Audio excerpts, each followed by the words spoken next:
Yun ho, samahan nyo kami guys. Kami pupunta sa ilog kasama ko si video number 1, 2 at 3. Siya lagi madaming dala, siya ang huli.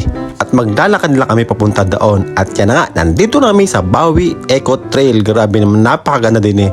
Napakaganda ng tubig at napakalinis. Fresh water at saka running water po ito. Kaya napakalinis at napakalamig ng tubig. Nakaka-refresh. Grabe si video number 3 oh, tuwan-tuwa. Grabe naman talaga, pwedeng inumin ang tubig na rin. Sobrang mura nga lang palang entrance dito, 40 pesos sa taga-ibang lugar. Pero pag sa aming taga-Bawit, 20 pesos.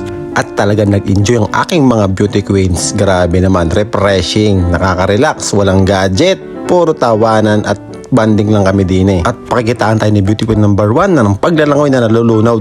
Diyos ko po, patay ka din naman pag yan yung ginawa mo. Amigal na pa, langoy asaw. At kinain na namin ang nilagang kamote ng inay na bao namin. Habang ako'y nakakain, ang mga bata may nanguhuli ng ulo-ulaw. Alam nyo ang ulo-ulaw? Ay ni itlog ng palaka na may ulaw. Yun, basta yun.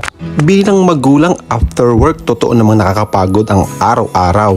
Uuwi ka na, ang gusto mo lang ay magpahinga at katahimikan. Pero kung may anak ka, isa puso mo na hindi natatapos ang pagiging responsable mong magulang sa pagtatrabaho lang. May trabaho tayo pag uwi ng bahay ang maging magulang.